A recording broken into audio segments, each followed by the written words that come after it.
The envelope trembled between Margaret Sullivan's fingers, not from her hands shaking, though at 65 that happened more than she'd like to admit.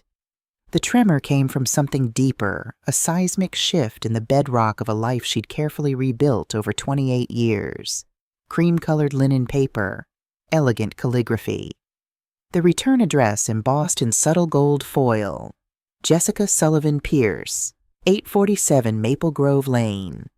Maggie set it on the glass table in her lawyer's office, as if distance might neutralize its power. "When did it arrive?" Rachel Foster asked, removing her tortoiseshell glasses to study Maggie's face rather than the invitation. 3 days ago. Maggie's voice came out steadier than expected. 3 days after Forbes published the acquisition announcement. Rachel didn't need clarification. The article had appeared on October 15th. From yoga instructor to millionaire, how Margaret Sullivan built a wellness empire for women starting over. The piece had included her net worth, $52 million after taxes, and a photo of her at WellnessWise headquarters, silver hair worn natural, laugh lines visible, no apologies. "Some coincidences," Maggie continued, "are too perfect to be coincidences at all." Rachel picked up the invitation, scanning it with a lawyer's practiced eye. "Thanksgiving dinner? How traditional." Her tone suggested she found it anything but. "What do you want to do?" What do I want? The question lodged in Maggie's chest like a stone. 28 years ago, her daughter Jessica had asked her to leave an engagement party and never come back. 28 years of returned birthday cards, ignored letters, photographs taken from across the street because she wasn't permitted any closer. 28 years of rebuilding a life from scraps while watching her grandchildren grow up through stolen glimpses and progress reports from her son Tom, who'd maintained secret contact at great personal cost. And now this. An invitation on expensive stationery, arriving precisely when the world knew Maggie had become the kind of wealthy she'd once only dreamed of being. "I want to know why," Maggie said finally, "but I'm terrified of the answer." Through the floor-to-ceiling windows of Rachel's downtown office, the October afternoon painted the city in amber light. Maggie's own loft was visible a few blocks south, the converted warehouse space she'd bought 10 years ago when WellnessWise started turning real profit. She'd furnished it simply. Wide plank floors, vintage Persian rugs, plants that actually thrived under her care. No family photos on the walls. Those wounds were too fresh, even after nearly 3 decades. "Do you want me to dig?" Rachel asked. "Find out what's really happening with the Pierce family?" Maggie studied her lawyer's face. Rachel was 52, brilliant, and one of the few people who knew the whole story. She'd handled the acquisition, yes, but before that, she'd helped Maggie file the restraining order when Brandon Pierce's security guard had physically removed her from the property after she'd been spotted watching her grandson's 6th birthday party from across the street. "You already did," Maggie said. It wasn't a question. Rachel's smile was thin. "Brandon Pierce is under FBI investigation for real estate fraud and money laundering. The Pierce family office is facing multiple civil suits, assets frozen. The mansion in Westbrook? Foreclosed last month. They're living in a rental in Maplewood now." The information settled over Maggie like ash. Part of her, the wounded part that still bled when she saw mothers and daughters shopping together, laughing over coffee, sharing the easy intimacy she'd been denied, felt a savage satisfaction. So the perfect life Jessica chose over me wasn't so perfect after all. But another part, the part she'd cultivated through thousands of hours of yoga practice and therapy and building a company dedicated to helping women heal, felt only sadness. "Jessica lost her CMO position when Brandon's company dissolved," Rachel continued. "Legal fees are hemorrhaging their remaining accessible funds. Tom mentioned she's been struggling." "Tom told you this?" "Tom's wife called me. She thought you should know before you decided whether to respond." Maggie stood, moving to the window. Below, the city pulsed with evening traffic. People heading home to families, to dinner tables where everyone was welcome, where love wasn't contingent on net worth or social status. "What do I owe her, Rachel?" The question came out raw. "What does a mother owe a daughter who erased her?" "Legally? Nothing. Morally? Rachel joined her at the window. That's above my pay grade, but I'll tell you what you don't owe her. The pretense that those 28 years didn't happen. Maggie's phone buzzed. A text from Rosa Martinez, her best friend and WellnessWise's COO. Coffee tomorrow? Need to talk about the Jessica situation. Tom called me, too. Whole family's in crisis mode. Of course they are, Maggie thought. Because I have money now, and money makes me relevant again. She picked up the invitation, reading it properly for the first time. You are cordially invited to join us for Thanksgiving dinner at 3 p.m. We would be honored by your presence. It's been too long. Jessica, it's been too long. 4 words attempting to bridge a chasm 28 years wide.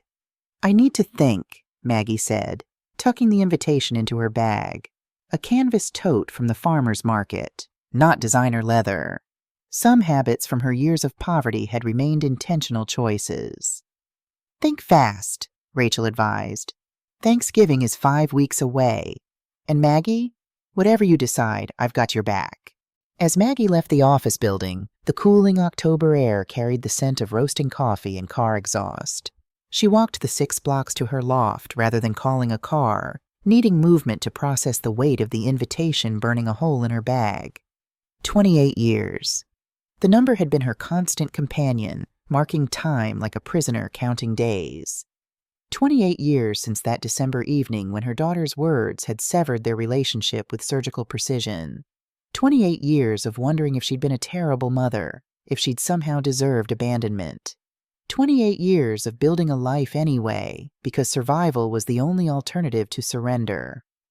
At home, Maggie changed into comfortable clothes, leggings and an oversized sweater, and unrolled her yoga mat in the space by the windows where evening light pooled golden and forgiving. She moved through sun salutations slowly, breathing into each pose, trying to find the clarity that usually came with practice. But tonight, her mind wouldn't quiet. It spiraled back to that engagement party, to her daughter's face twisted with embarrassment and rage, to the words that still echoed across decades. You're embarrassing, Mom. Brandon's family asked if you were the caterer tonight. And honestly, you look the part. Maggie collapsed out of downward dog and sat on her mat, knees pulled to chest, letting the tears come. She'd learned in therapy that crying wasn't weakness. It was the body processing what the mind couldn't hold. Her phone buzzed again. This time, Emma, Jessica's daughter, Maggie's granddaughter, though they'd never officially met. The 28-year-old had found Maggie on social media 6 months ago and started watching her WellnessWise videos. 3 months ago, she'd sent a direct message. I think you're my grandmother. I'd like to talk.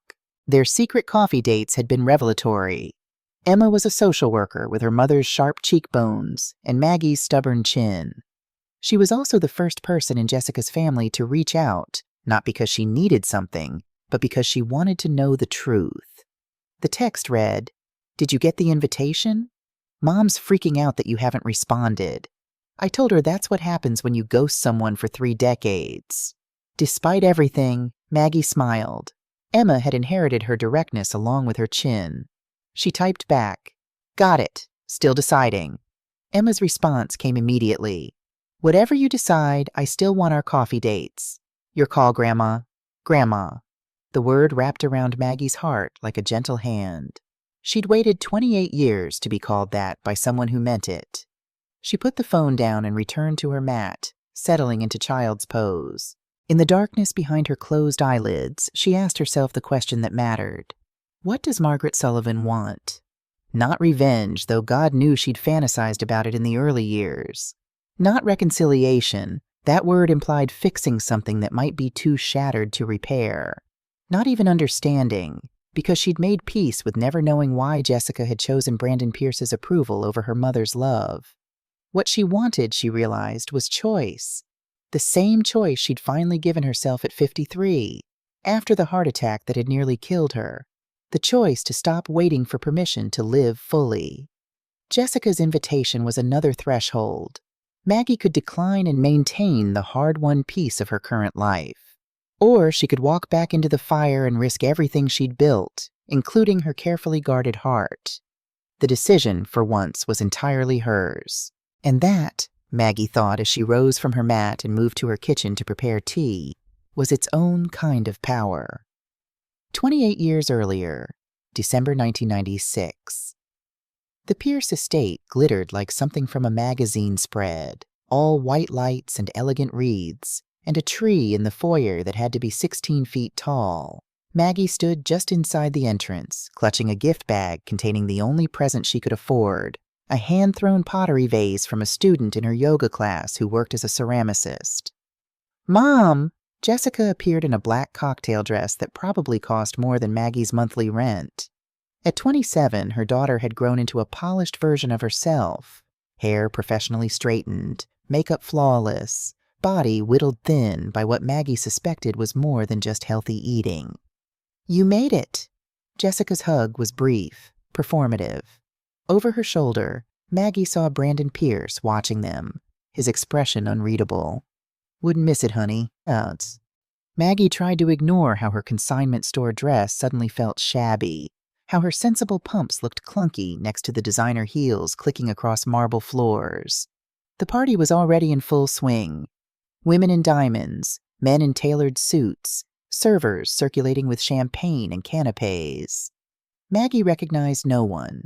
Jessica had been dating Brandon for 2 years, and Maggie had met him exactly 3 times, each visit shorter than the last, each one making her daughter more of a stranger. "Margaret!" Lillian Pierce descended like a queen granting audience. Brandon's mother was 60, immaculately preserved, wearing what Maggie guessed was a Chanel suit. "How lovely you could join us. Jessica mentioned you're a yoga instructor?" The pause before yoga instructor contained volumes. "Yes," Maggie said, keeping her voice steady. "I teach at the community center and a few private studios." "How quaint." Lillian's smile didn't reach her eyes. "Do you teach at a real studio or just, church basements and such?" Heat crawled up Maggie's neck. "I teach wherever people want to learn."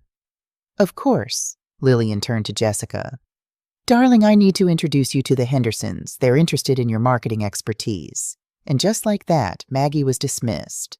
She watched her daughter disappear into the crowd, Brandon's hand proprietarily on the small of Jessica's back, guiding her like she couldn't walk on her own. The evening dragged. Maggie nursed a single glass of wine, more than she usually drank, but she needed something to do with her hands. She made small talk with other guests who clearly couldn't place her in the Pierce family hierarchy. The coat check girl thought she was a caterer. The valet asked if she needed help finding the service entrance. By 9 p.m., Maggie was ready to leave. She found Jessica in the kitchen, alone, mascara smudged, gripping the edge of the marble counter so hard her knuckles had gone white. "Sweetheart?" Maggie touched her daughter's shoulder gently. Jessica flinched. "I'm fine, Mom." "You don't look fine. You've lost weight.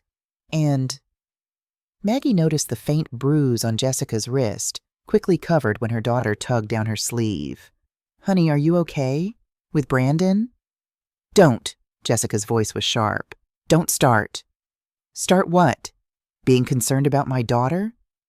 "Being judgmental." Jessica poured herself more wine with shaking hands. "You don't understand what this is like, the pressure. Brandon's mother. What about what you want, Jessica?" Maggie heard her voice rising but couldn't stop it. "When's the last time I heard you say I want instead of Brandon thinks or Lillian expects?" "You don't get it." Jessica whirled to face her. "This is my chance, Mom, to have something better than—" She stopped, but the end of that sentence hung between them like smoke. "Better than what? Than me?" Maggie's heart was hammering. "Than the life we had? We lived in a 2-bedroom apartment in the bad part of town." Jessica's voice cracked. "You worked 3 jobs and were never home. Do you know what it was like being the kid whose mom cleaned hotel rooms? Whose school clothes came from Goodwill?" The words hit like physical blows. "I did the best I could," Maggie whispered. "After your father died—" "You were never there!" Jessica was crying now, mascara running. "You missed my school plays. You forgot my birthday once because you were too exhausted to remember. And now you stand here in your discount dress, judging my choices." I'm not judging you. I'm worried about you. That bruise, there's no bruise. Jessica pulled her sleeve down farther.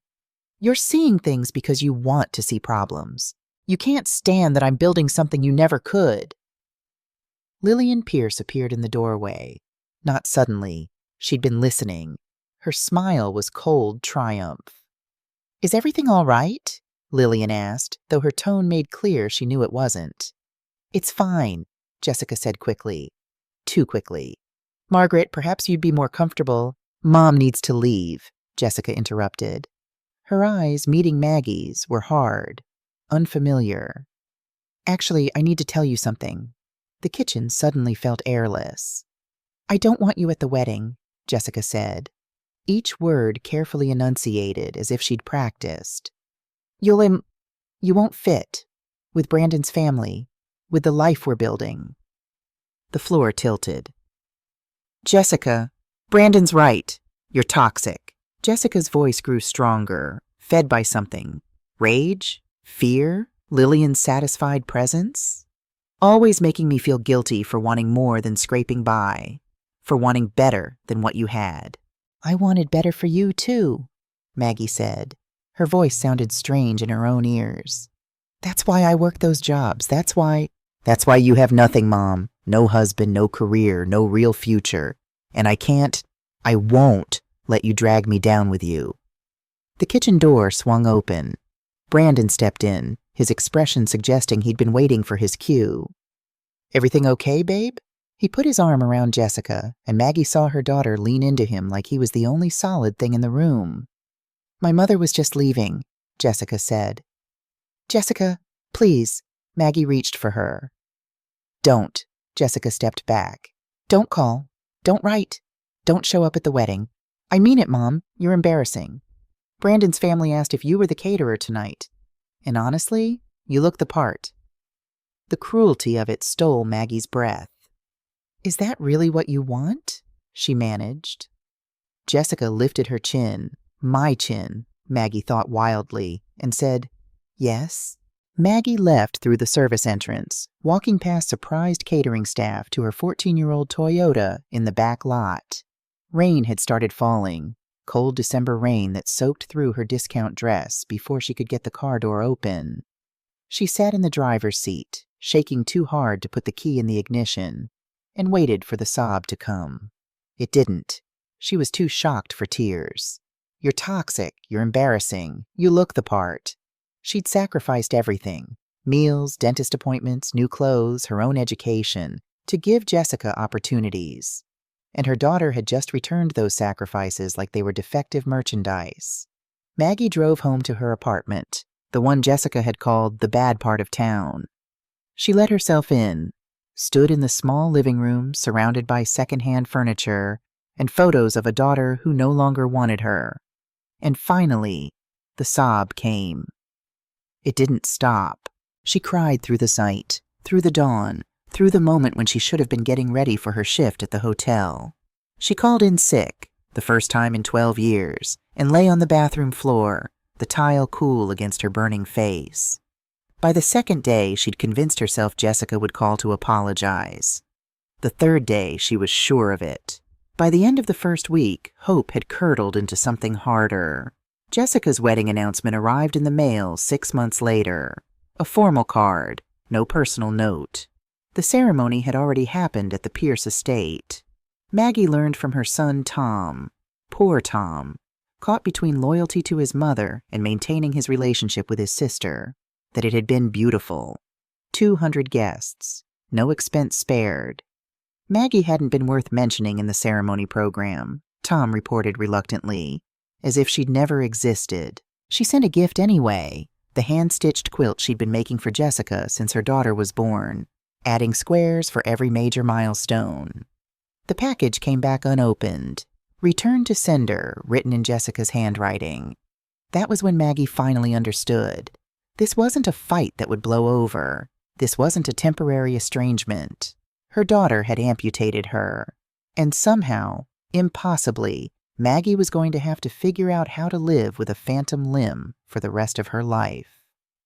1997 to 2024. The first year after Jessica's wedding, Maggie kept a calendar where she marked each day she didn't hear from her daughter. Red X's marching across months like wounds. She stopped after day 365. The visual representation of absence had become more painful than the absence itself. Tom brought her the first photograph when his niece Emma was 6 months old. He showed up at Maggie's apartment unannounced, looking guilty and determined in equal measure. "Jess would kill me if she knew," he said, handing over a photo of a chubby baby with dark hair. "But you're my mom, too. You deserve to know your grandchild exists." Maggie had held that photo like it might disintegrate, memorizing every detail of the granddaughter she'd never meet. "What's she like?" "Beautiful, stubborn. She has your chin." Tom smiled sadly. "Jess won't talk about you. Brandon's forbidden your name in the house. Lillian Pierce acts like you never existed." "Maybe I don't," Maggie whispered. "Not to them." But Tom kept coming. Every few months he'd sneak over with new photos, stories, proof that Maggie's bloodline continued even if she wasn't permitted to witness it. When Lucas was born 2 years later, Tom brought his first hospital photo still warm from the printer. "You can't tell Jess," Tom said each time. "Promise me." And Maggie promised, hating herself for the secrecy, grateful for the scraps. The second year, Maggie's grief transformed into depression so profound she could barely get out of bed. She lost her job at the hotel. Too many sick days. The yoga studio cut her classes in half. She was drowning, and there was no one to save her because she was too ashamed to admit how thoroughly her daughter's rejection had broken her. On the worst night, she stood in her bathroom with a bottle of sleeping pills, thinking how much easier it would be to stop existing rather than continue living as a ghost. The phone rang. Tom, checking in. She didn't answer, but his voicemail saved her. "Ma, I know you're struggling. Please don't do anything stupid. I love you. Emma asks about the grandma in the photos. Someday, I swear, I'll make this right. Someday." The word became her lifeline. She flushed the pills. She called the sliding scale therapy clinic she'd been too proud to contact. She showed up to the first appointment 45 minutes late because she'd sat in her car crying, but she showed up. The therapist, Dr. Nina Okafor, was a black woman in her 60s with kind eyes and no patience for self-pity. "Your daughter rejected you," Dr. Okafor said in their third session, after Maggie had spent 2 hours explaining the backstory. "That's a fact. Now what are you going to do about it?" "What can I do?" "Live anyway." Dr. Okafor leaned forward. "Ms. Sullivan, you can spend the next 30 years waiting for your daughter to choose you, or you can choose yourself. Those are your options." The concept felt revolutionary and impossible in equal measure. "I don't know how to do that," Maggie admitted. "Then we'll figure it out together." It took 4 years of weekly therapy, medication for depression, and more false starts than Maggie could count. But slowly, molecule by molecule, she began rebuilding. At 44, she enrolled in night classes at community college. Psychology first. She wanted to understand what had happened, why Jessica had been able to sever their bond so completely. Then counseling certification, thinking vaguely that maybe she could help others navigate what she'd survived. That's where she met Rosa Martinez. Rosa was 42, recently divorced, raising 2 teenage daughters alone while working full-time as a nurse. She sat next to Maggie in their developmental psychology class and immediately started a conversation as if they'd been friends for years. "You look like you haven't slept in a month," Rosa observed during their first break.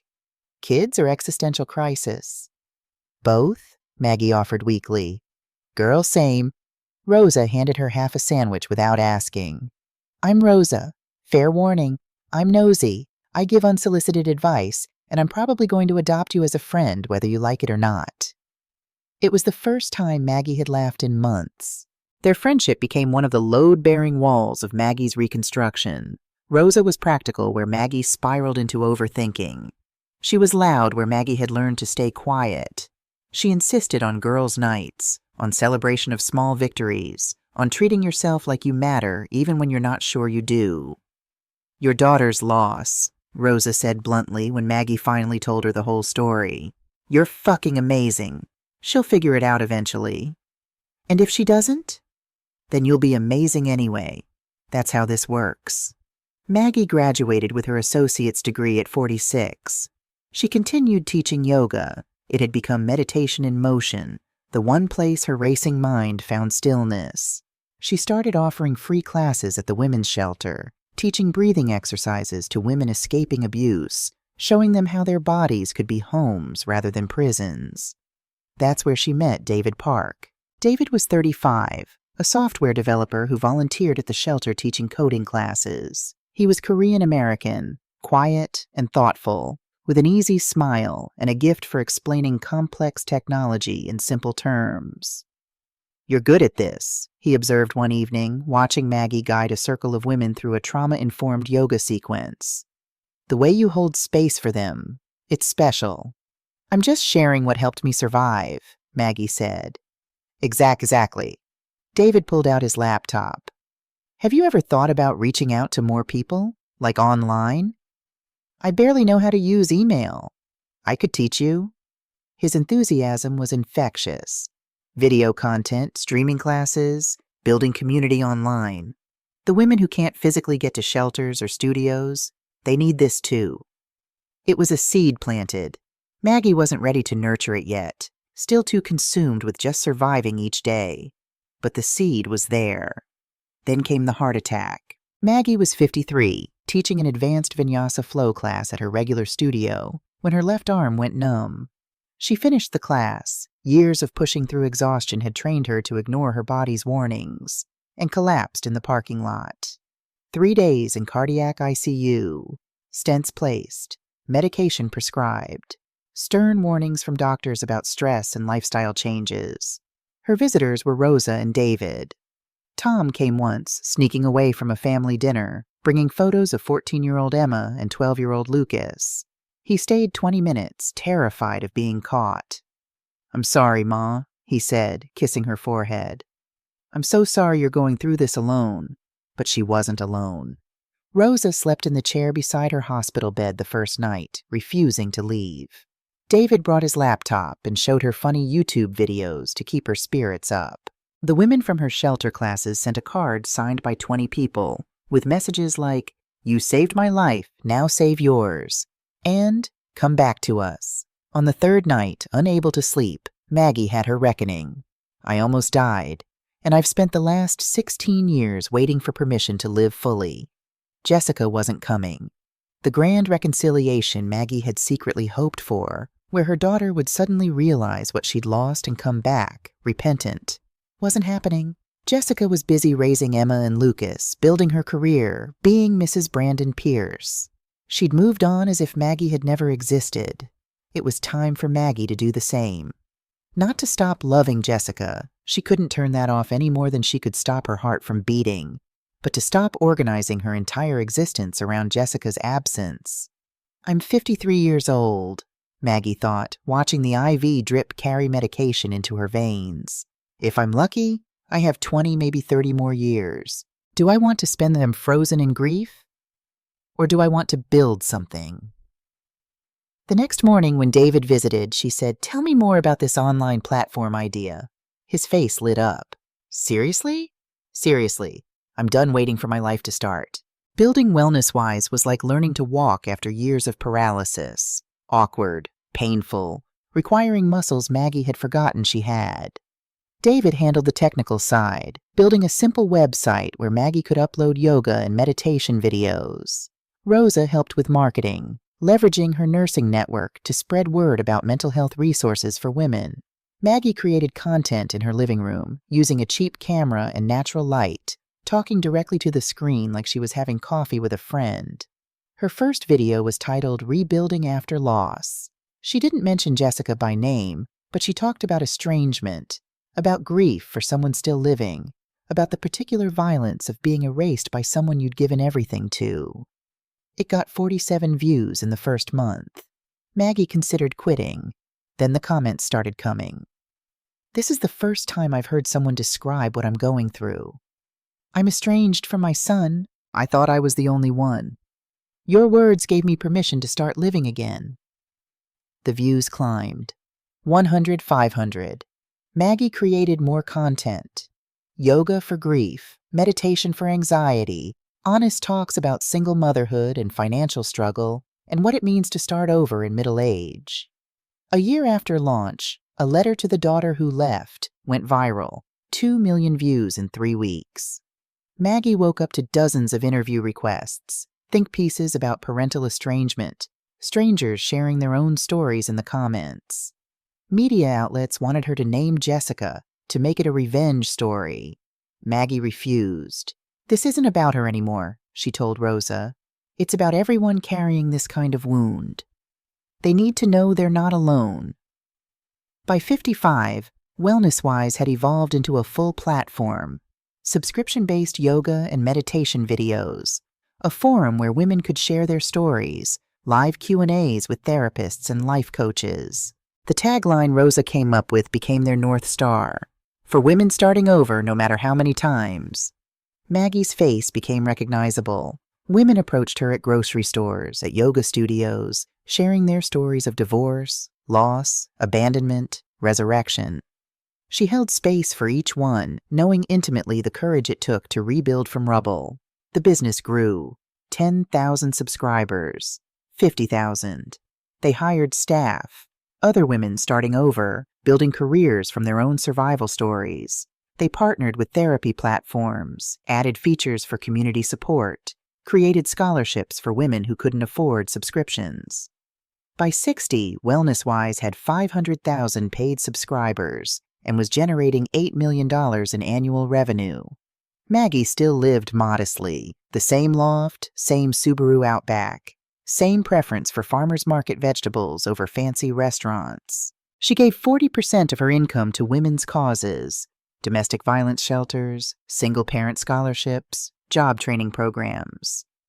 "You could be living like a queen," David observed during one of their Friday afternoon business meetings. "I did that already," Maggie replied. "Being queen of my own life matters more than looking like one." At 64, when the acquisition offer came, a major health corporation wanting to integrate WellnessWise into their platform for $52 million, Maggie's first instinct was to refuse. "Why would I sell?" she asked Rachel, her lawyer. "This is my purpose." "Because legacy isn't about holding on forever," Rachel replied. "It's about ensuring what you built continues after you're gone. And because, frankly, Maggie, you're exhausted. When's the last time you took a vacation?" The negotiations took 6 months. Maggie insisted on terms protecting the company's mission. She'd stay on as wellness advisor. The platform would maintain its commitment to accessibility. Profits would continue supporting women's causes. The deal closed in October 2024. Forbes ran the profile. And 3 days later, the invitation from Jessica arrived. Through it all, Tom continued his secret visits. He brought photos. Emma graduating from college with a social work degree, Lucas heading off to business school. He shared stories Maggie hoarded like treasure. Emma was brilliant and passionate about helping families in crisis. Lucas was quieter, analytical, but with a dry humor that reminded Tom of their father. "Do they know about me?" Maggie asked during one visit. "They know you exist. Jess told them you were unstable and it was healthier for everyone if you stayed away." Tom looked pained. "Emma's been asking questions lately. She's in her 20s now, doing work with estranged families. I think she's starting to see through the story." "Don't push it," Maggie said quickly. "I won't be the reason you lose your relationship with your sister." But Tom pushed anyway. And 6 months before the Thanksgiving invitation, Emma sent Maggie a direct message on Instagram. "I think you're my grandmother. I'd like to talk." Their first coffee was awkward. 28 years of absence made introductions strange. But Emma had her questions prepared, and she asked them with the directness of someone who'd spent her career cutting through family mythology to find truth. "Why did you and my mom stop talking?" Maggie took a breath. "I told her I was worried about her relationship with your father. She told me to leave and never come back. I respected her wishes." "For 28 years?" "I tried to come back, many times. Every attempt was refused." Emma processed this. "She told us you abandoned us, that you chose your own life over being a grandmother. The lie shouldn't have hurt any more. It did. I sent birthday presents every year until you were 10, Maggie said quietly. Your mother returned them all. I have the receipts. Emma's face shifted through several emotions. I want to see them. So Maggie showed her the albums of returned gifts, the cards marked return to sender, the photos Tom had sneaked over the years, evidence of a grandmother who'd been present all along, just invisible. Why are you telling me this now? Emma asked, tears streaming down her face. Because you asked, and because you deserve the truth. Maggie reached across the table, took Emma's hand. But I don't want to be another wedge between you and your mother. If knowing this damages your relationship with her, my relationship with her is already damaged. Emma squeezed Maggie's hand. Because it's built on lies. I just didn't know it until now. They met monthly after that. Coffee, lunch, walks through the city. Maggie learned about Emma's work with the Department of Child and Family Services, her frustration with systemic problems, her passion for keeping families together when possible and protecting children when not. You would have been good at this work, Emma said during one of their walks. The way you hold space for people's pain without trying to fix it immediately. I learned from my own, Maggie replied. And now, holding Jessica's Thanksgiving invitation in her hands, Maggie understood.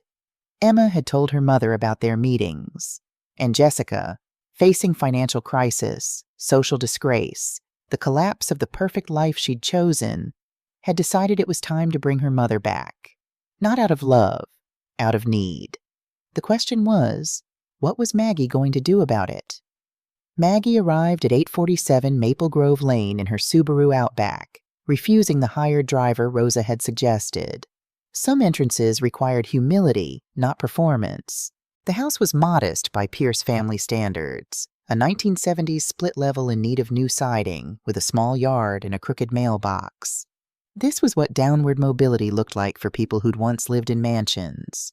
She sat in the car for 3 minutes, steadying her breathing. You're not the desperate single mother anymore. You're not the waitress in the discount dress. You're Margaret Sullivan, and you built an empire from heartbreak. Walk in there knowing your worth. The door opened before she could knock. Jessica stood there, 55 years old and painfully thin, wearing expensive casual wear that hung loose on her frame. Botox had frozen her forehead, but couldn't hide the stress lines around her mouth, the exhaustion in her eyes. Mother. The word sounded foreign in Jessica's mouth. It's been too long. 28 years, 4 months, and 16 days, Maggie replied.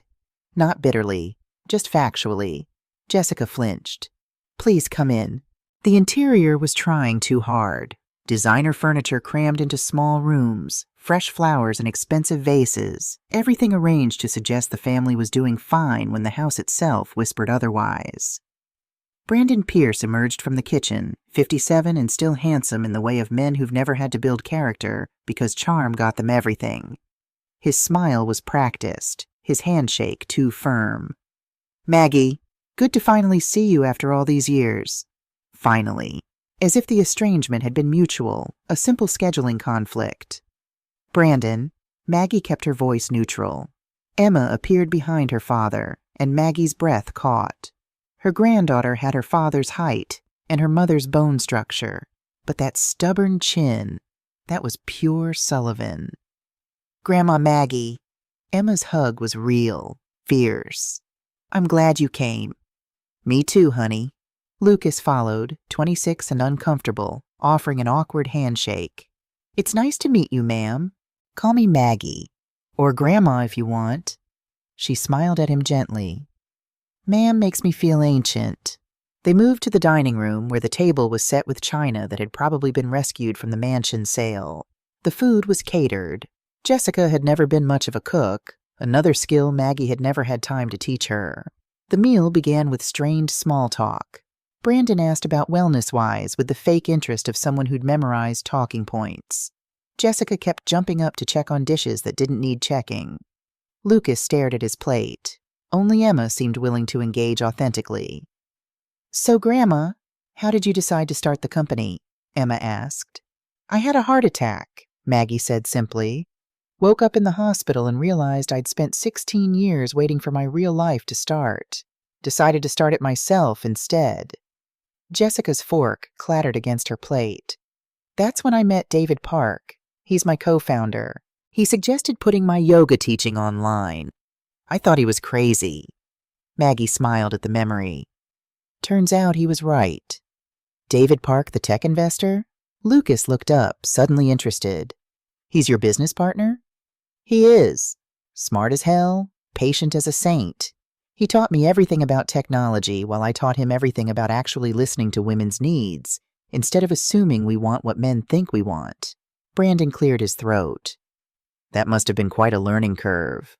Going from teaching yoga at community centers to running a multi-million-dollar corporation. There it was, the first barb, wrapped in false admiration. It was, Maggie agreed calmly. But I'd already learned how to stretch $1 to feed 2 kids on a waitress's income. Scaling a business is just applied problem solving. Same skills, different context. Still, Brandon persisted, you must have had help. Advisors, investors. No one builds something like that alone.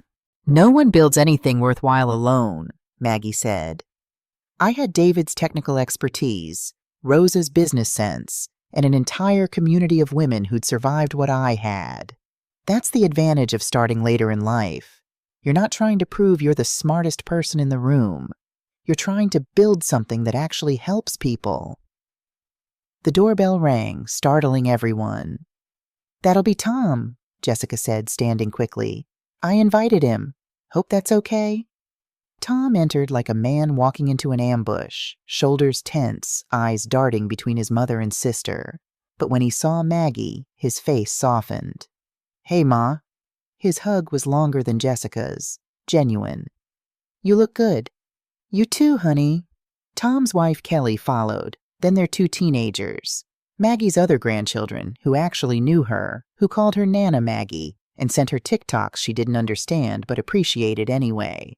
The energy shifted with Tom's family present. The teens' chatter filled awkward silences.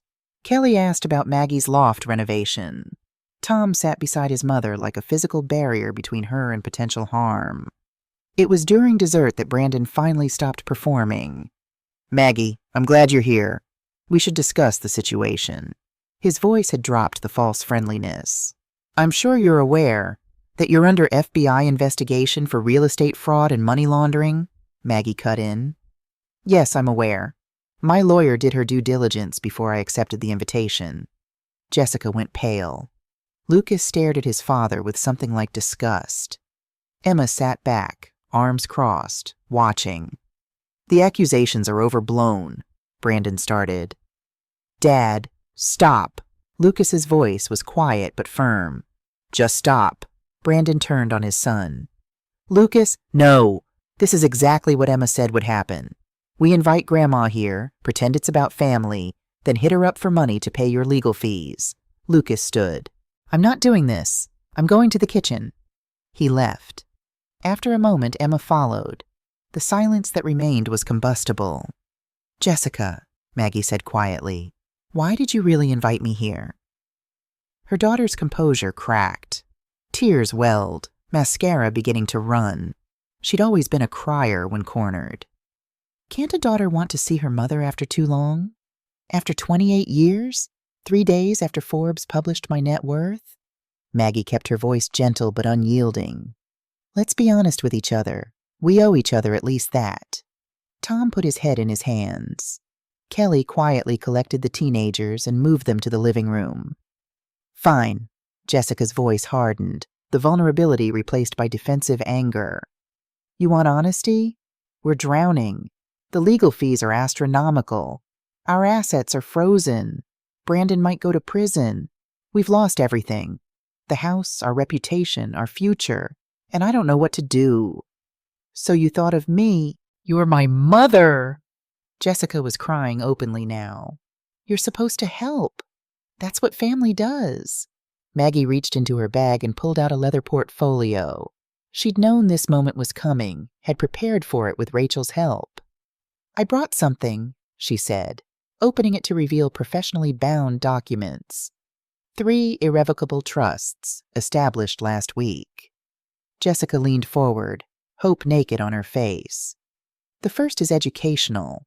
College funds for any future grandchildren from my children or grandchildren. The second supports early career social workers making under $50,000 annually. Emma qualifies if she applies. The third provides housing assistance for women over 50 rebuilding after financial crisis. Maggie looked directly at her daughter. All 3 are irrevocable, Jessica. Professionally managed by independent trustees. They cannot be accessed, borrowed against, redirected, or used to pay legal fees. The money is protected. From everyone, including me. The hope in Jessica's face curdled into shock, then fury. You're refusing to help us? Her voice climbed.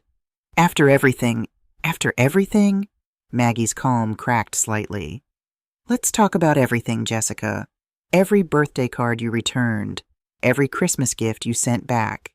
28 years of silence while I worked 3 jobs and put myself through college and built a business and survived a heart attack completely alone.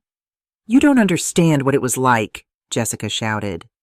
Lillian Pierce made it clear you weren't acceptable. Your discount clothes, your secondhand furniture, your working-class life. My working-class life put you through college, Maggie said quietly. It paid for your apartment your first year out of school. It gave you the freedom to wait for the right job instead of taking anything immediately. And I was supposed to be grateful? Grateful for being the poor kid? Grateful for having a mother who embarrassed me? Jessica was standing now, shaking. You don't know what it's like being ashamed of where you came from. You're right. Maggie stood too, meeting her daughter's eyes. I was never ashamed of where I came from. I was too busy surviving to have time for shame. This is why I cut you out, Jessica hissed. You always made me feel guilty for wanting more than struggle, more than just surviving. I wanted more for you too, Maggie said. That's why I sacrificed everything. But I wanted you to have more while still knowing your worth. Instead, you traded your worth for Brandon's approval and Lillian's acceptance. Brandon stood abruptly. That's enough. You come into our home. Stop. Emma appeared in the doorway, voice sharp as glass. Everyone just stop. She walked to the table, picked up Maggie's portfolio, and looked at her mother. You knew she was sending us things? Emma's voice shook. Birthday presents, Christmas gifts. You sent them back and told us she abandoned us? Jessica's face went white. Emma, you don't understand. I understand perfectly. Emma turned to her grandmother. Show her. Show her what you showed me. Maggie pulled out the second album from her bag, the one she'd never wanted to use but had brought just in case. Page after page of returned envelopes, receipts for gifts, cards marked Return to Sender. Photos Tom had brought, annotated with dates and occasions. 28 years of documentary evidence of a mother who'd never stopped trying. Lucas came back from the kitchen and looked over Emma's shoulder. His face transformed as he turned pages, shock, then hurt, then anger. Mom, he said quietly, you told us she didn't want to know us. I was protecting you, Jessica started. From what? Lucas demanded. From having a grandmother who actually gave a damn? Dad's mother wouldn't give us the time of day unless we performed perfectly. But you kept us from the one who actually loved us? Tom had gone very still, his lawyer's face carefully neutral, but Maggie could see the vindication in his eyes, the relief of secrets finally exposed. I think, Maggie said quietly, putting the album away, I should go. Please don't. Jessica grabbed her arm. Please, I'm sorry. I was young, stupid. You were 35, Maggie corrected gently. Older than I was when your father died and I was left to raise you both alone. You were a grown woman who made a choice, and you reinforced that choice every day for 28 years. She pulled her arm free, not roughly but firmly. I don't hate you, Jessica. I don't even want to punish you. But I won't be used, and I won't pretend those 28 years didn't happen just because your circumstances have changed. Maggie collected her bag and moved toward the door. Emma followed. Grandma, wait, please. Emma's eyes were red-rimmed but clear. Whatever you decide about Mom, can I still see you?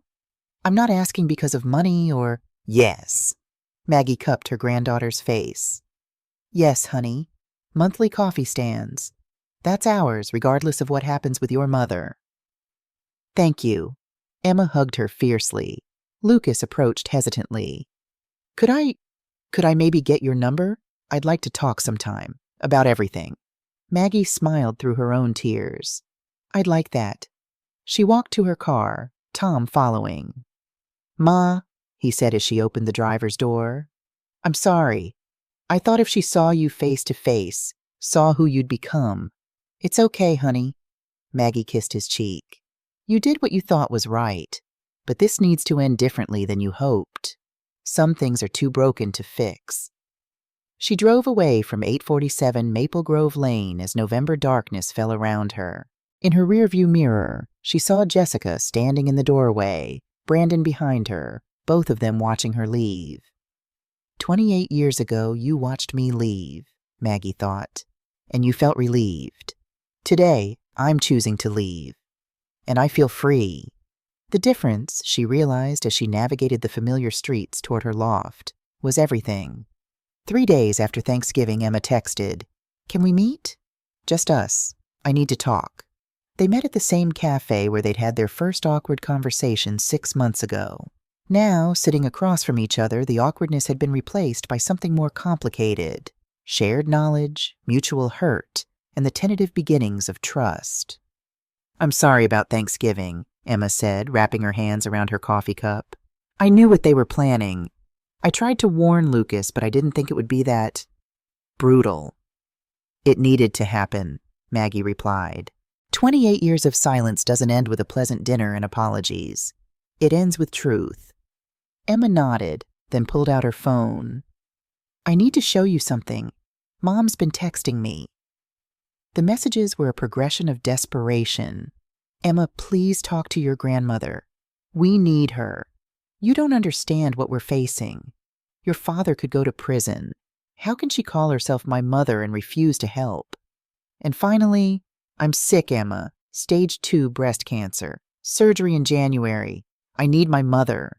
Maggie's hands went cold. Is this real? I made her show me the medical records. Emma's voice was tight. It's real. Diagnosed 3 weeks before she invited you to Thanksgiving. She didn't tell Dad or Lucas. Just me. Why? Because she knew I'd make her tell you. Emma looked up, eyes red. She's using it, Grandma. The cancer is real, but she's also calculating. She knows you might say no to money, but won't say no to being there for medical crisis. Maggie sat back, the familiar ache of maternal love colliding with hard-won boundaries. Jessica was sick. Jessica was also manipulating her. Both things could be true simultaneously. What do you want me to do? Maggie asked. I want you to protect yourself, Emma said fiercely. I love my mother, but I see her clearly now. She's like those women you talk about in your videos, the ones who've spent so long trying to be what others want that they've forgotten who they actually are. She's your mother, Emma. And she's your daughter. But that doesn't mean you owe her unconditional rescue. Emma reached across the table.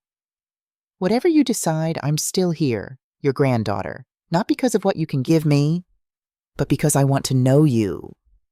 Maggie squeezed her hand, grateful for this unexpected gift. A granddaughter who saw her as a person, not a resource. I need time to think, Maggie said. Fair enough. Emma pulled out a business card. This is Mom's oncologist. I called and got permission for you to verify everything. The diagnosis, the surgery date, all of it. So you can make an informed choice. Later that night, Maggie called Rachel, who confirmed it within 2 hours. Stage 2 breast cancer, lumpectomy scheduled for January 15th. Good prognosis with treatment. All real. The question remained, what was Maggie going to do about it? Jessica showed up at Maggie's loft 1 week later, unannounced, looking smaller than Maggie had ever seen her. No makeup, hair pulled back messily, wearing yoga pants and an oversized sweatshirt.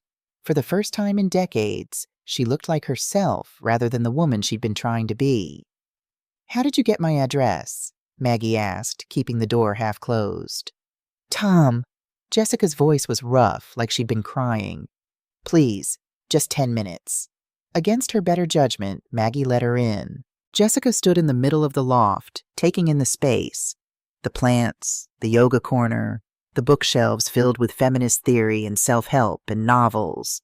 Photos of Tom's family, of Rosa and David, of the Wellness-Wise team. A life fully lived, no empty spaces waiting for Jessica to fill them. You really did build something, Jessica said quietly, without me. I had to, Maggie replied. You made sure of that. They sat at opposite ends of the couch, the physical distance a metaphor for everything between them. Emma told you, Jessica said, not a question. About the cancer? Yes. I'm not using it to manipulate you, Jessica's voice cracked. I mean, I am, but I'm also terrified. And I don't know how to ask for help without it being transactional, because that's all I've been for 28 years. A transaction. Be pretty enough for Brandon's business dinners. Be polished enough for Lillian's charity galas. Be perfect enough that no one looks too closely. Jessica, let me finish. Jessica took a shaky breath. When Dad died, you worked 3 jobs. You were never home. I was 8 years old, Mom. 8. And suddenly I was making Tom's lunch, putting him to bed, lying to teachers about why you missed conferences. I was so angry at you. Maggie felt the words like stones in her chest. Then I met Brandon, and his family was everything we weren't. Money, stability, leisure time. Lillian said to me, "Finally, you'll have the life your mother couldn't give you." And I believed her. I thought I was choosing better. You were choosing easier, Maggie said quietly. Those aren't the same thing. I know that now. Jessica was crying fully, mascara-free tears streaming down her face. I spent 28 years becoming someone I hate, married to a man who's probably going to prison, estranged from my daughter who sees right through me. And now I have cancer, and I'm 55, and I want my mother. The words hung between them, raw, honest, desperate. Why now? Maggie asked. Why not 5 years ago, 10 years ago, before you needed something? Because 5 years ago I was still pretending my life was perfect. Jessica met her eyes. 10 years ago I was still believing my own lies. Now everything's stripped away, and all that's left is the truth. I threw away the one person who loved me unconditionally, and I don't know if I can survive this without her. Maggie sat with this, feeling the pull of maternal instinct warring with self-preservation. She'd spent decades building boundaries. This was the test of whether they'd hold. I'll come to your surgery, Maggie heard herself say. I'll be there when you wake up. Jessica's face flooded with relief. Thank you. But there are conditions. The relief flickered. I won't give you money for legal fees. I won't bail Brandon out. I won't pretend the last 28 years didn't happen. Maggie's voice was firm. Maggie's done. We start therapy together after your recovery. You tell Brandon's family the truth about why we were estranged. No more making me the villain in your story. And if you lie to me once, I'm gone. One lie, Jessica. That's all it takes. That's harsh, Jessica whispered. That's survival. Mine. Maggie stood. You taught me I had to choose myself. I'm grateful for the lesson, even if you didn't mean to teach it. Jessica stood too, nodding slowly. Okay. Yes, all of it. Why are you agreeing? Jessica's laugh was bitter. Because I'm terrified of dying without my mother. And because Emma said she won't speak to me if I refuse. And because... She looked around the loft again. Because maybe if I start telling the truth, I can figure out who I actually am underneath all the performance. That's the best reason you've given me, Maggie said. Are you sure about this? Rosa asked over wine 2 nights later. They were in Maggie's loft. Rosa sprawled on the couch while Maggie paced. No, but I can't let her go through surgery alone. Even after everything? Especially after everything. Maggie stopped pacing. If I don't show up now, I'm no better than her. And I didn't spend 28 years rebuilding myself just to become the kind of person who abandoned someone facing cancer. Rosa was quiet for a moment. You know what I think? I think you're confusing compassion with obligation. What's the difference? Compassion is choosing to show up because it aligns with your values. Obligation is showing up because you feel guilty if you don't. Rosa sat up. Which one is this? Maggie considered. Compassion, I think. I'm not going because I owe her. I'm going because showing up for someone in crisis is who I've chosen to be. Even if she's using you? She's using me and she's terrified. Both things are true. I can acknowledge both and still choose how I respond. Rosa nodded slowly. Then you need to make sure Emma and Lucas know. You're doing this for you, not because Jessica manipulated you into it. That matters. Later, David called. His advice was simpler. Trust your gut. It's gotten you this far. And Tom, when she told him her decision, just hugged her and said, You're a better person than I could be. No, Maggie replied. I'm just a person who's learned the difference between boundaries and cruelty. Showing up for her surgery doesn't mean I'm erasing those 28 years. It means I'm choosing who I want to be now. Maggie hosted Christmas at her loft, a decision that surprised everyone, including herself. But if reconciliation was happening, it would happen on her terms, in her space. Present, Jessica, without Brandon, he'd gone to his sister's in Connecticut, Emma and Lucas, Tom's family, Rosa and her daughters, David and his wife, a chosen family with Jessica as uncertain guest. The meal was catered. Maggie knew her limits, but she'd done the decorating herself. A real tree, lights strung with care, ornaments from her years of building a life alone. No photos of Jessica, but Emma and Lucas's faces appeared in frames from Tom's secret visits, evidence of love that had persisted even in absence. After dinner, Maggie stood at the head of her table and cleared her throat. Everyone quieted. 28 years ago, I lost my daughter, not to death, but to choice. Her choice to prioritize others' approval over our relationship. My choice to eventually stop begging for scraps. Jessica flinched but didn't look away. 3 weeks ago, she invited me back into her life. Initially for money, let's be honest about that. Then because she's facing cancer and is scared. Both motivations are understandable. Neither is sufficient for reconciliation. Maggie picked up her wine glass, not drinking, just needing something to hold. But here's what I've decided. I'll be at your surgery, Jessica. I'll be there when you wake up. Because that's who I've chosen to be. Someone who shows up for people in crisis, even when they don't deserve it. However, Maggie continued, there are non-negotiable terms. No financial bailout for legal fees. That's your and Brandon's responsibility.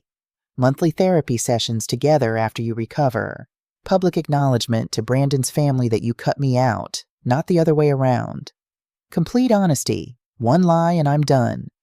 And Emma and Lucas get priority access to me. They're innocent in this. She looked directly at her daughter. Most importantly, Jessica, I'm not doing this to earn your love. I already have my own.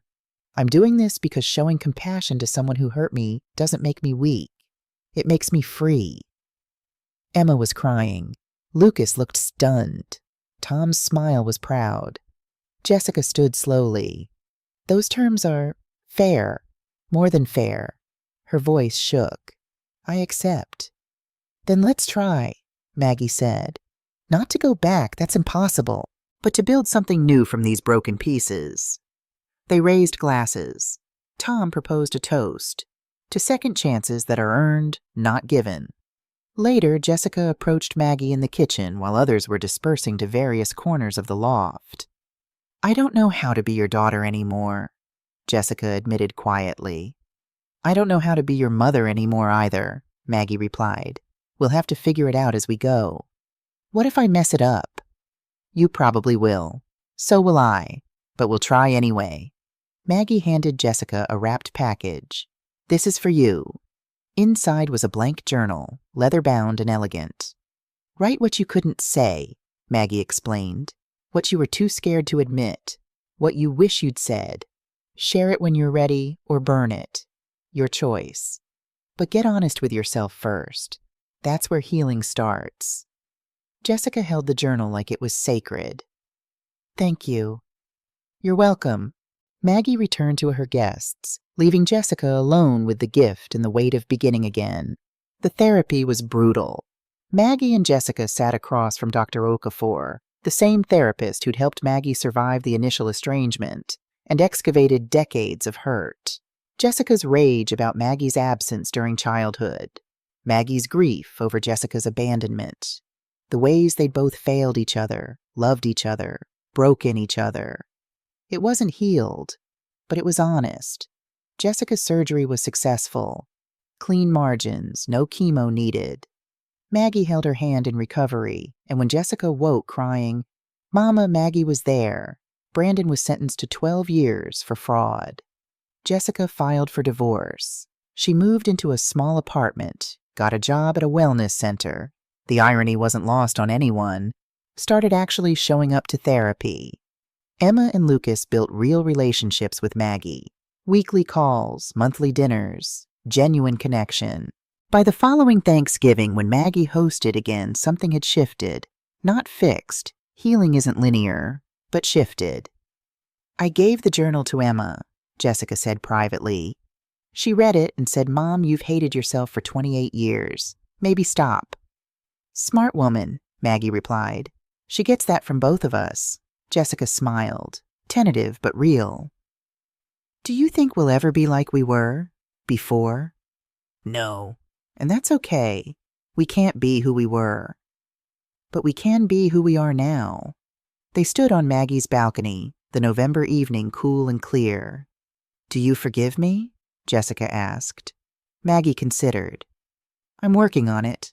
Some days are easier than others." "Fair enough," Jessica said. Later, after everyone left, Maggie sat alone with tea. Her phone buzzed with texts. Emma, "Love you, Grandma. Thanks for not giving up." Lucas, "Teaching my first yoga class next week. Channeling you." Tom, "Proud of you, Ma." And Jessica, "Thank you for showing me what boundaries look like. I'm sorry it took me 55 years to learn." Maggie smiled. Not the serene yoga instructor smile, but something more complex. The smile of a woman who'd survived abandonment, built an empire, and chosen, finally, to risk her heart one more time. Not because Jessica deserved it, because Maggie deserved the freedom that came with choosing compassion over bitterness. The best revenge, she'd learned, wasn't living well alone. It was living well and leaving space for imperfect healing.